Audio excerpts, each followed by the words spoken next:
kuna mambo mazuri zaidi ya mchezo wa ligi, na hii ni ujumbe tu kwa mashabiki kwamba tujitokeze kwa wingi uwanjani kushuhudia mchezo huo, na wale watakaokosa kabisa nafasi basi wanaweza kushuhudia mchezo huo kupitia Azam TV.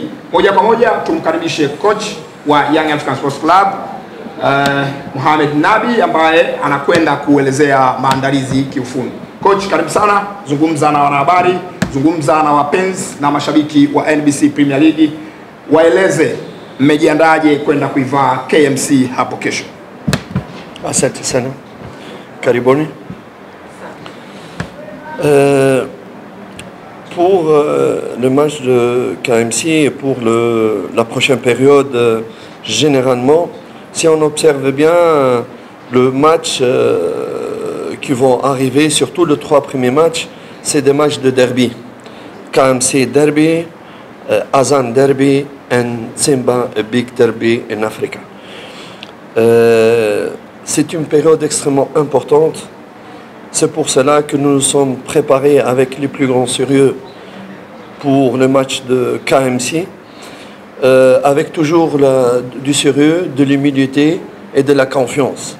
Nous savons vraiment que KMC a de très bonnes qualités. Nous l'avons rencontré, même si on l'avait battu, mais elle a changé, elle a progressé avec un nouveau coach, avec de nouvelles conceptions. Et KMC, elle est beaucoup plus forte, beaucoup plus solide que la phase aller. Nous n'oublions pas non plus que Yanga a toujours eu souvent de soucis avec KMC, surtout ici à Taïfa. Et l'année passée, avec mon collègue Jouma, je me rappelle, avant que moi j'arrive, c'était un match très difficile, 1-1. Hein? KMC, Yanga KMC 1-1, very difficult game.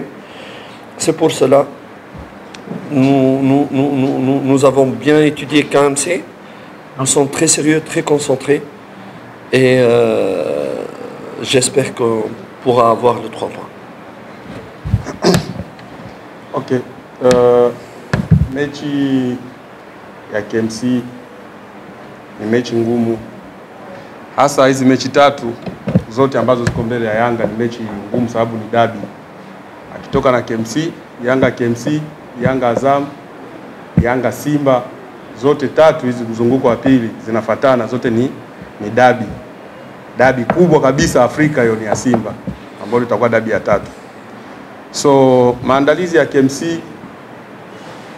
lazima Yanga jiandae vizuri sababu KMC ni timu nzuri na ni timu kubwa.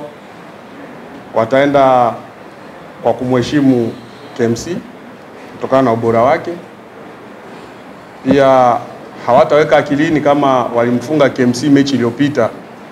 Hiyo mechi iliyopita toka wamfunge KMC mechi iliyopita kuna mabadiliko makubwa. KMC imebadilika, imejiimarisha na kocha mpya ambaye wamempata.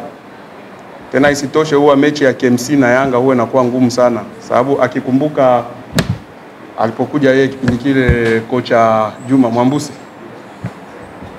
KMC tulitoka 1-1. So KMC ilisumbua Yanga sana. So ni mechi ambayo itakuwa ni ngumu, lakini kutokana na Yanga pia ana kikosi kizuri na maandalizi anayoifanya kimakini, kiufundi, wanajua tutapata pointi 3. Changement dans ton équipe par rapport à l'équipe qui avait joué à Mwanza au stade de CCM Kirumba, et si tu as aussi des blessés dans ton équipe. Je voudrais profiter de l'occasion, asante sana madame for this question. D'abord j'ai vu dans les médias que Saïdou a été autorisé pour partir au Burundi pour se marier. Et j'ai vu les réactions des gens comme quoi, comment le club autorise Saïdou pour aller fêter son mariage alors que le club a vraiment besoin de lui. Vas-y, c'est parti.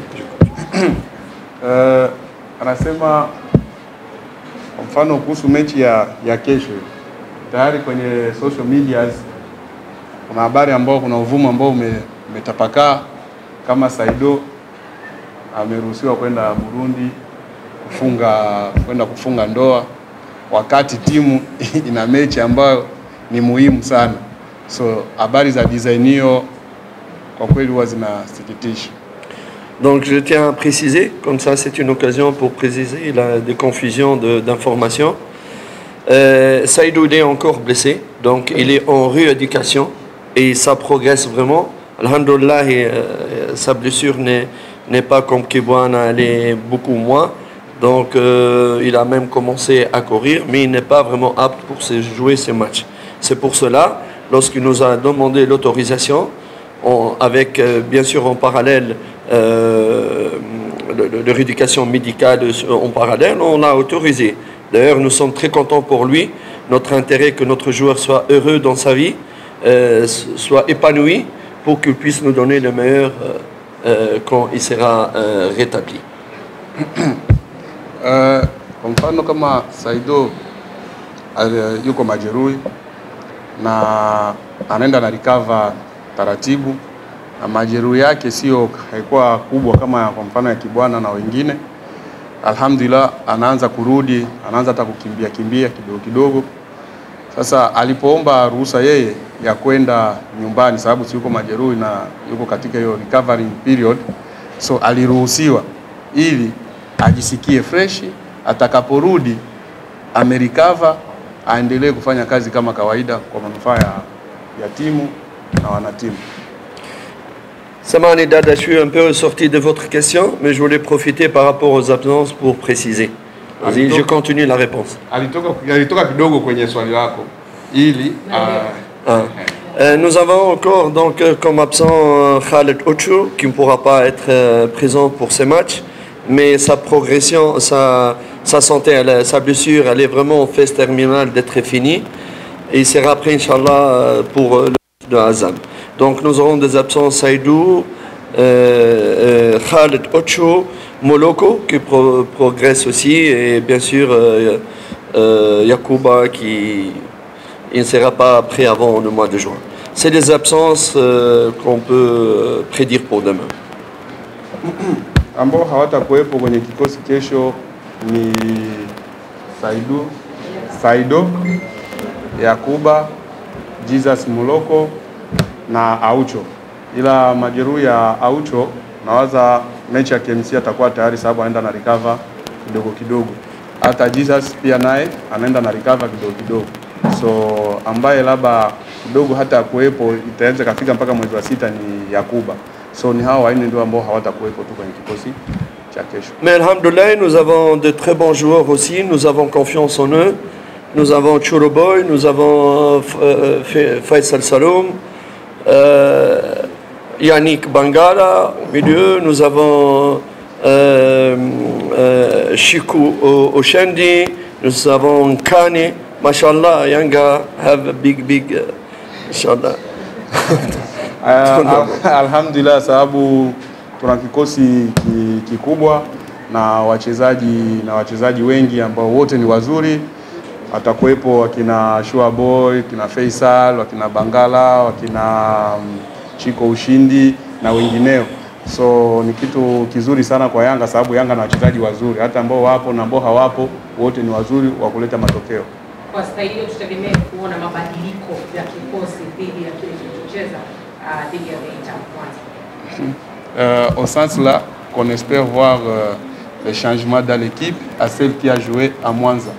Je pense qu'il va avoir Farid Moussa par rapport à l'équipe. Il va avoir donc Farid Moussa par rapport à l'équipe qui a commencé et peut-être Chikou Oshendi aussi. Ces deux changements qui n'ont pas joué à Mwanza. Il y avait Faridi et Chico qui pourront être donc dans la formation pour demain. Mabadiliko katika kile kikosi ambacho kilichocheza Mwanza and Juma because Juma no play in Mwanza. So ina maana Juma, Chico Ushindi na Faridi Musa ambao hawakucheza mechi ya Geita Gold Mwanza, so watahusishwa nao pia kwenye kikosi cha kwanza, mechi ambao mechi kwa mechi ya kesho, so wale ndio hawakuwepo ambao watakaoanza. Vers laquelle je m'adresse aux fans de Yanga pour leur expliquer comment on voit l'avenir, parce que pour être champion, il faut savoir anticiper tout, le bon moment et le moment moins bon. Anasema alipoingia kuna mwandishi ambaye alimuuliza swali kuhusu namna gani Yanga atalinda hiyo utofauti wa pointi 8 na timu ambayo iko nyuma yake. So alichotaka kuzungumzia kuhusu hiyo swali ni kusema kama malengo ya kuchukua ubingwa kwanza ni umoja katika wote, uongozi, wachezaji, mashabiki na wengine. Hata kama inaweza katokea kwa mfano, inaweza katokea matokeo ambayo ni mabaya kwa mfano, sawa? Lakini sababu malengo tumejiwekea malengo, so matokeo ile haiwezi kafanya turudi nyuma kabisa. Hivi tumepoteza mechi moja basi na ndio hivi kabisa tumetoka. So ina maana ni ile tushikamane wote kwenda pamoja, inapotoka dharura fulani ikikuja tushikamane tena wote ili tufikie malengo ambayo tumejiwekea. Ndio